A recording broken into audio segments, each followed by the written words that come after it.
Hello, YouTube. This is the Untitled Two Brothers podcast, and I'm Travis Dunn. And I'm Steven Dunn. Today we're going to go through and we're having a gaming special in which we're going to talk about some of the newest releases and titles that are coming up or have already been released. We're also going to be talking about the newly released, after a long-awaited, Nintendo NX, which is now called the Nintendo Switch. First off, we're going to go ahead and start talking about the Nintendo Switch. Obviously, this is something we've been waiting for quite a while. I've been really excited about it. A lot of the rumors that had come out at first, it was like a UK leak had come out and talked about it being a tablet with detachable controllers.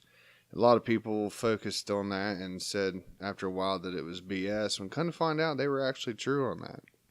Yeah, there was actually very little that wasn't true from the rumors. I mean, like you said, obviously it was a tablet. It had, obviously, like you said, it's got detachable controllers.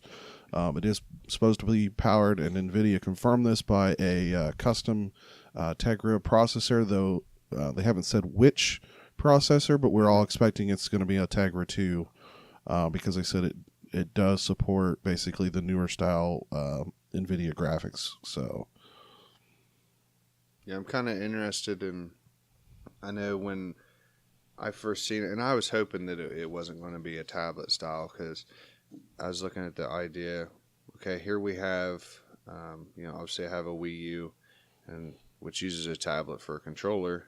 And I'm like, well, basically, that's kind of what we're getting into the concept of it. But when I actually watched the video and, seen them basically, they had it docked. They take the controllers off of basically each side has a centerpiece that they lock into. You take it off, you slide onto the system itself, you pull it off the dock, and then you go with it. So you're getting full console gaming portable now. Whereas before, your portable ports of games were just like kind of washed out minimum versions of the games. So now you actually be able to be portable with a full game. yeah, I mean that was some of the letdown promises we saw with the original tablet from the Wii U, and I like the concept of the Wii U controller. Mm-hmm. But it was underpowered. It was very slow. The touchscreen was really horrible. And obviously, even with the games that did support playing on it separately, it was very laggy, and most people did not enjoy the gaming experience they saw on it. Now, I've kind of got mixed feelings on whether or not the whole tablet thing. One, I think this is definitely I think Nintendo was looking for an all-in-one solution. Mm-hmm. This not only will replace their console, but this will also bring in their portable market, which is really where their money is. I mean, right, their money is in the portable market. And to put the two into one was certainly an idea. Now, I have doubts on the whole sliding the controllers on and off. I'm just expecting, how soon those will fail or become loose. Mm-hmm. Because, sliding those on and off all the time, to me, would ultimately, the longevity of it would be in question. And with that, as far as the longevity, and I talked to you previously about one of my concerns is the battery life, as far as the portability of it. How far is it going to diminish within, a year, 2 years, 3 years, 4 years? I mean, I'd say beyond 5, it's basically not even going to be portable anymore because, I mean, their battery life, as far as, how it's going to hold a charge, it's just not going to be there. I do believe they're speculating 3 hours for battery life portably. I have see, that's another one I have mixed feelings about, because I mean, when you look at, say, an iPad has 6 to 8 hours on average, and I think if Nintendo's going to do this right, and they really want this to be a portable gaming system, it has to be 6 or 8 hours minimum. Oh yeah. Now, obviously, what we've seen in the very first trailer or release trailer of this, we don't know if it looks like a standard like Android style tablet. Mm-hmm. Though admittedly they have said it is not Android powered. It's not going to be powered by Android. It's going to be some custom OS. And I think even NVIDIA confirmed that in their release, talking about it. And but if they don't have 6 or 8 hours, they might as well just scrap the whole thing. Right. If this is a 3-hour tablet, it's not going to work. And like I said, if it's 3 hours brand new, right. battery life, what's that going to be in a year? What's it going to be in, and so on and so forth. And that's, and we've talked, like I said, when I first heard about this, and I think it was like the next day you had messaged me, is like, have you seen the new Switch? And I'm like, yeah. And I told you how pissed off I was. I'm like, they don't need another gimmick. And it bothers me that the concept that I'm afraid if this fails, which I'm afraid it could. I mean, the concept is awesome, but I'm afraid it could fail. I think Nintendo will be the next Sega, except for they might still do their handhelds, but they'll no longer make consoles if this fails. If this fails, you're right. I don't see them doing any more consoles after this if this doesn't work out. Mm-hmm. But in the same boat, I'll be honest, it would be bad for the market because obviously it would put less pressure. But honestly, Nintendo's not putting much pressure on the other two right. game console makers. But they would go to making software. They would take their party games and put it on the other platforms, and that's not necessarily a bad thing. Right. So Nintendo, I think, will move on. Whether or not they will continue consoles after this generation is very questionable. Now, a lot of people, because this is probably going to be powered, but like I said, by something similar to what we've seen in the NVIDIA Shield and the NVIDIA tablet. And I meant to look up the NVIDIA tablet specs as far as battery life and things like that, because to me that's what this is.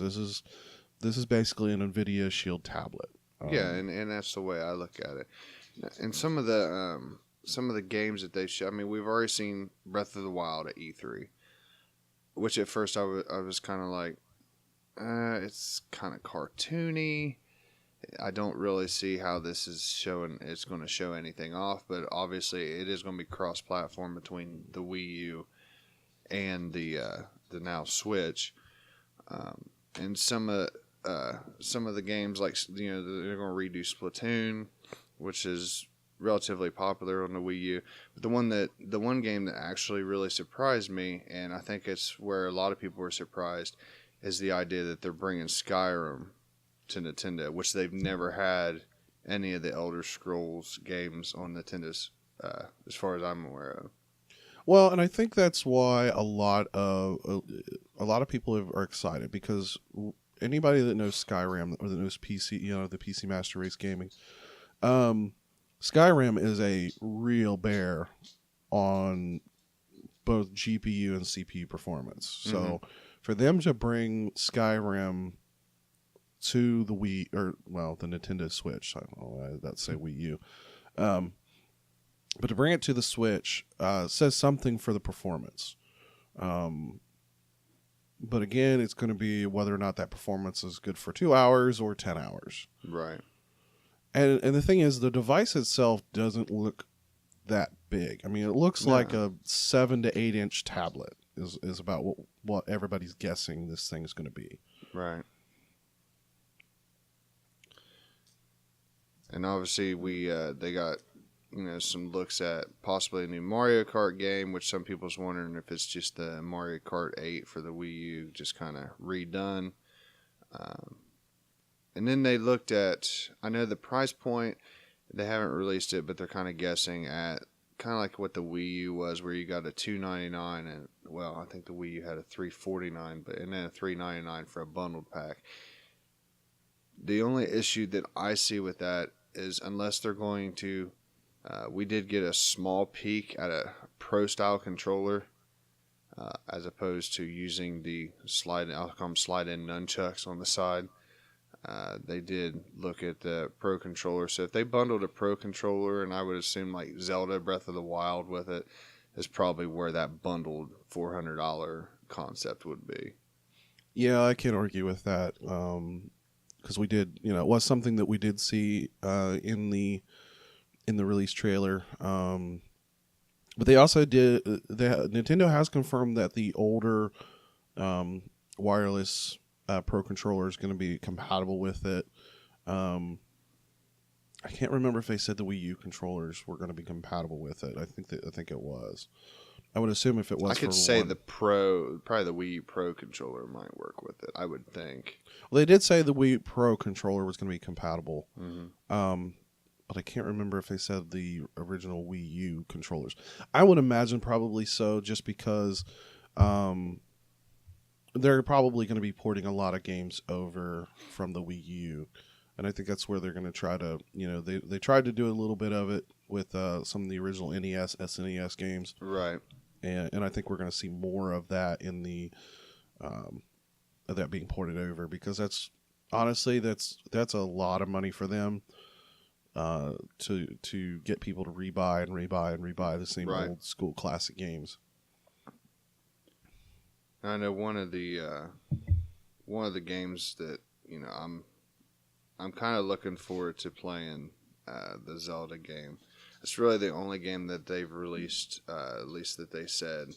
Now, we did get to look at a new Mario game, but from my understanding, it's not going to be released till like a few months after the console, which is another thing that's kind of new with a Nintendo console release, is we don't have a launch Mario game. Yeah, I think it would be a bad decision on their part not to, not to offer it. Right. But I would say that, last thing to talk about is the release date. They have said it's going to be March 2017, mm-hmm. which is a very odd.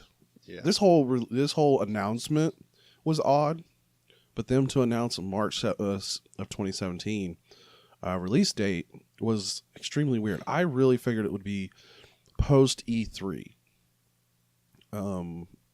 I didn't expect March is a weird month, right? And the only thing I can consoles, right, for a console release, and the only thing I can honestly come up with is I figure that they're trying to no other console's going to be released at that time frame, mm-hmm. and it's going to be right on the tailing end of income tax for a lot of people. And a lot of people, when they get their income tax money, they just go out and spend it on whatever. Why not buy the new Nintendo console?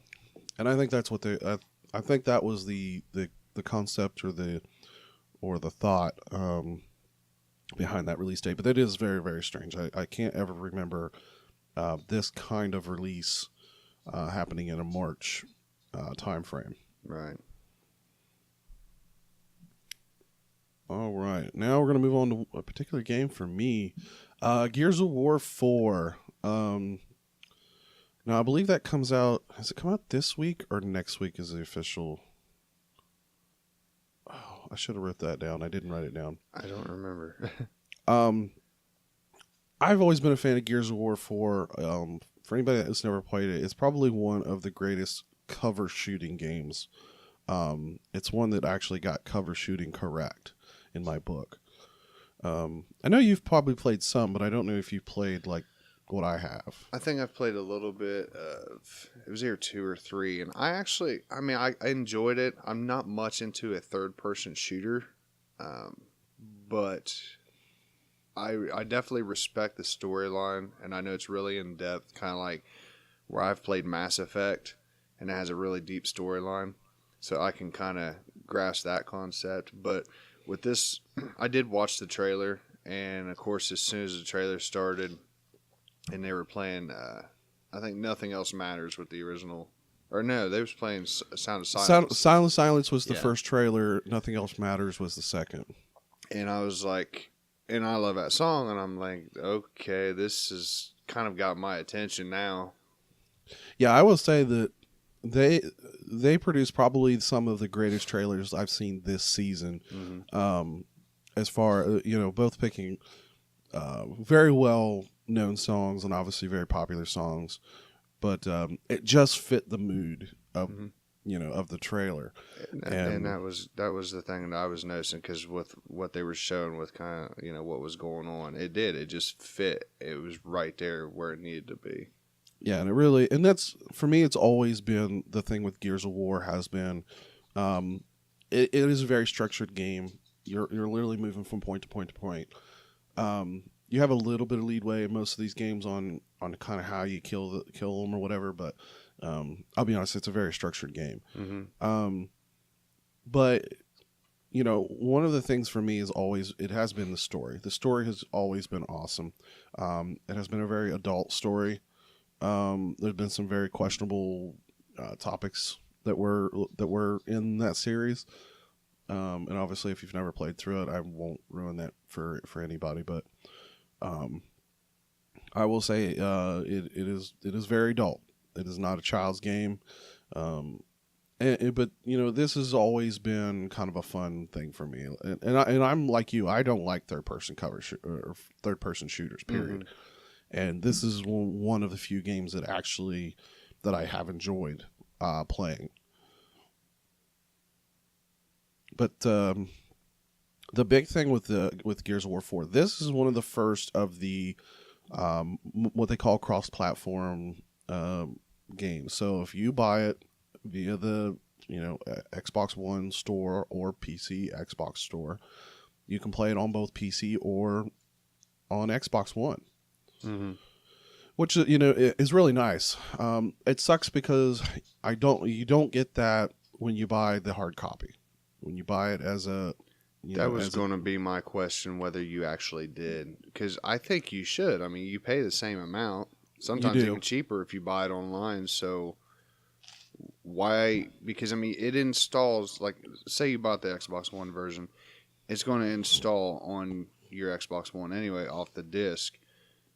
And you probably have an activation code, or maybe, I don't know, maybe they could do that. But that way, if they did that, you could transfer it over. And maybe that's why they don't, because they don't put activation codes in the games unless it's a special content game. But maybe that's something they could do in the future for people, but then that takes the resale out of it. Right. And I think some of this has to do with, they want more online download sales. They want to be more like Steam. Right. And this was kind of their nudge. They tried to do that pretty much day one, and everybody kind of went, no, not happening. And they kind of backed off on that. Mm-hmm. And but this is their first, kind of nudge back into that Steam type of category. But don't get me wrong, if and I've done it here. I actually did it here recently when I finished playing Watch Dogs, the first one, and we'll talk about the second one coming up. But I turned on my Xbox. I brought my Xbox controller into my bedroom because somebody was watching TV, and I streamed it onto my my Windows 10 system. And it actually, I would never do it for Call of Duty or other really intense games, because there are moments of lag. Mm-hmm.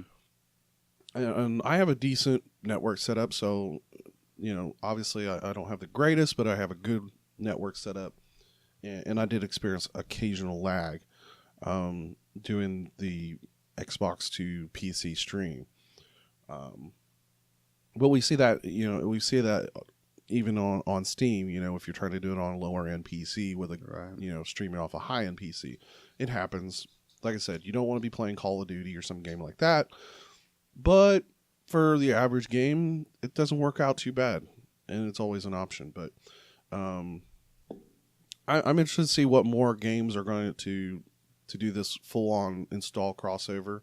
Mm-hmm. And then, like I said, I think this is Microsoft's way of pushing their store, their it's that bonus of, hey, if you buy it through our store instead of going through a retailer, which obviously they make full, they're still going to charge you the $60 for the game, and they're getting the full credit for it. They don't have to share that profit with a retailer. Right. Maybe it's $5, maybe it's $10. I don't know what a markup range is on those things. But don't either. They don't have to share it, so they can offer, hey, buy it for us. You can play it on your PC or you can play it on your Xbox. Your pick. And I apologize if y'all hear me drinking or whatever. I've been sick, so. And Bella's been licking me. If you hear tongue noises, I've been here slapping. That's her coming up, and I'm like trying to hold her down. Like, no, we don't need you in the camera. Just. I'm surprised she hasn't jumped up and started nudging you. Yeah, not yet. With the next game, Watch Dogs 2, I know you said you finally got to play a little bit of the first one, and I know we had shortly talked about that one, I believe in one of our prior podcasts about it, and I've only got like a half an hour in the first game, and it was just something that didn't really appeal to me. The one concept that's kind of interesting is the idea that they're actually moving it to LA, which it's kind of funny because if I remember right, Grand Theft Auto 5 wasn't that like a complete LA based game where they literally mapped out the whole city? Not or was quite. that the wrong city? They've done that for a couple of different cities, but they don't ever call them they never call them by their real name. Like Liberty City's New York. It was San Andreas, I think it was, and I don't think it was a perfect. I don't think they on the Grand Theft Autos it was a perfect reproduction of the city. Now my understanding in the original Watch Dogs, and I did finally finish it while I was on vacation, and it was a decent game. Mm-hmm. And anybody that's played a lot of the Assassin's Creeds will pretty much. The gameplay is very, very similar, but there were a lot of problems with that game. AI was horrible. The game had a lot of busy stuff to do. It didn't have. You can drive around the city or whatever. Which, by the way, the drive mechanics were horrible. But there wasn't you couldn't just randomly hack things. Right. And hacking was very structured. You could only hack certain things, and you had to do it in a certain way, and it's like there was no creative ability. And for the genre of the game that they produced, it was a good first attempt, but it just wasn't. It kind of wasn't what they promised. Right.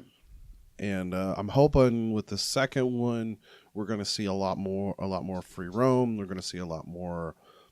Maybe even free hacking, and probably going to be a lot more of the.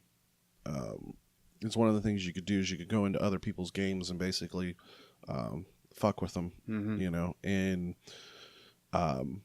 we'll probably see a lot more of that online aspect, I think, in possibly this one. But so far they've been kind of hush hush on what the game's actually going to have in it, what the kind of things you're going to be able to do. I think that was a mistake they made the first time around. They were kind of over promising and underdeveloped right. a lot of the things that they were promising.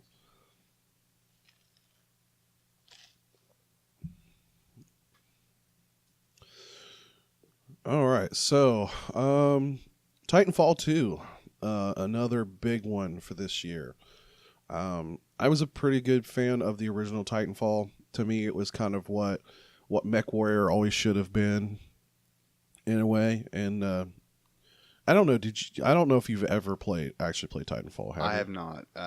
It was one of those games. As soon as I found out it was a online only, I was done. I had no interest in it.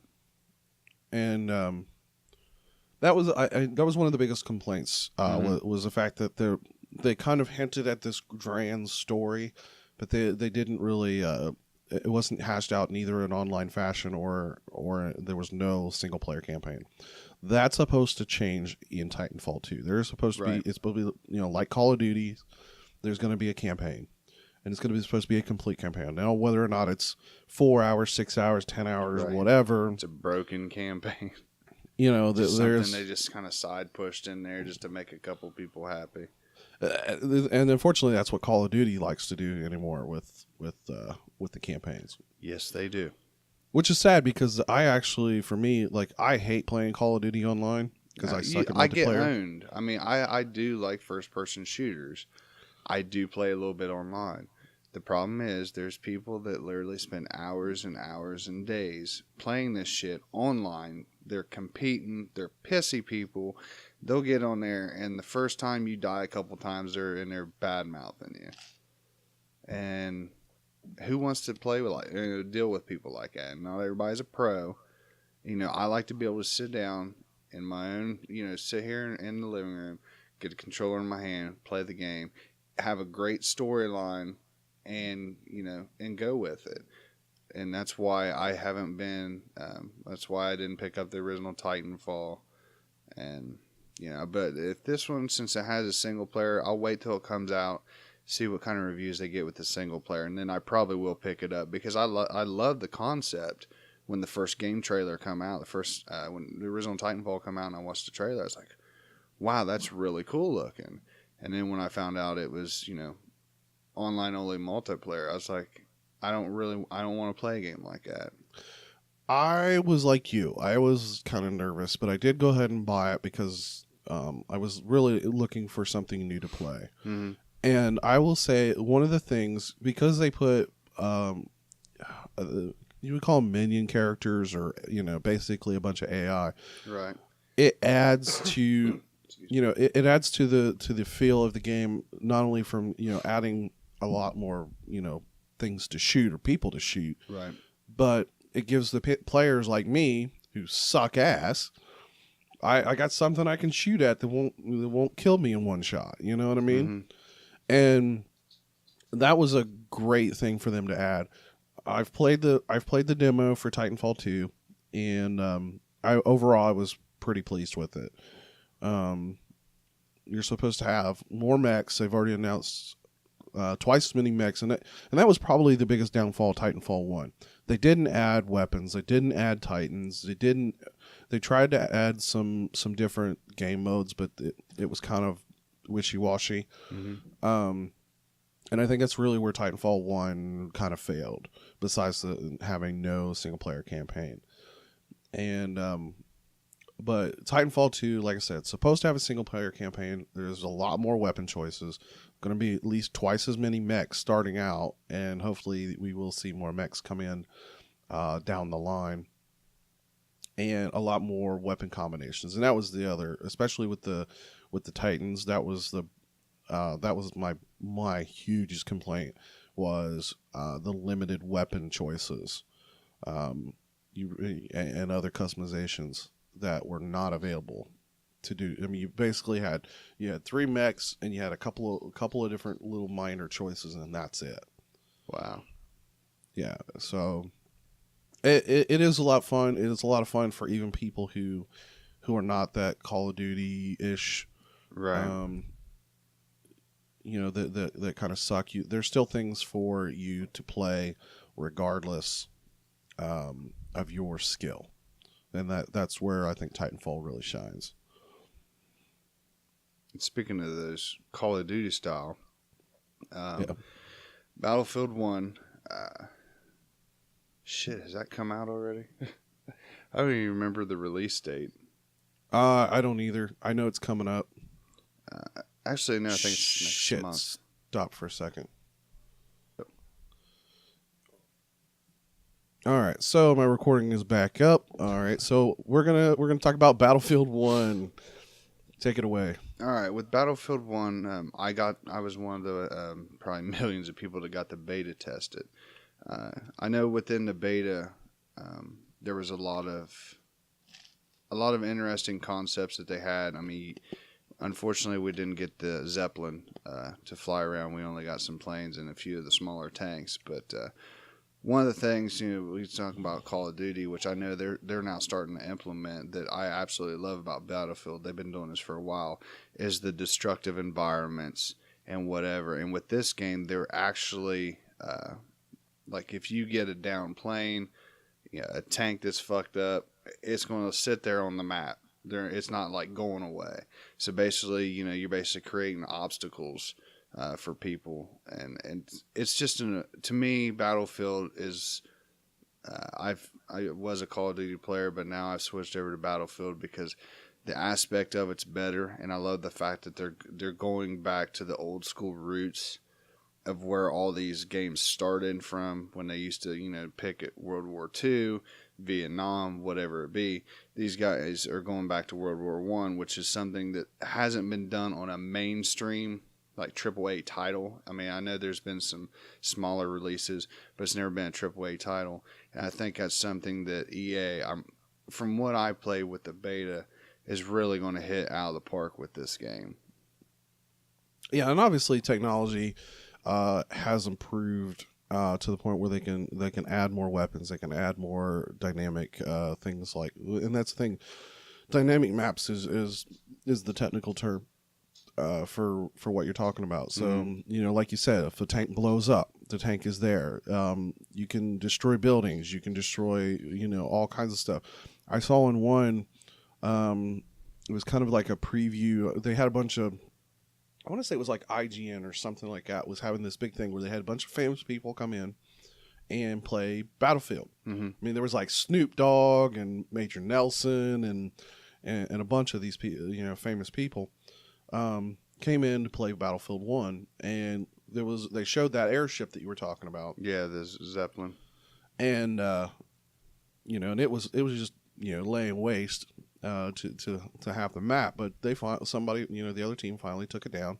And as it came crashing down into the middle of the map, not only did it blow up in spectacular movie fashion, right? I mean, it was Michael Bay fashion, but when it crashed, it destroyed the buildings, it left the carcass there, it changed the dynamics of the map, right? And really adds to both the realism and just overall changing up how the game plays.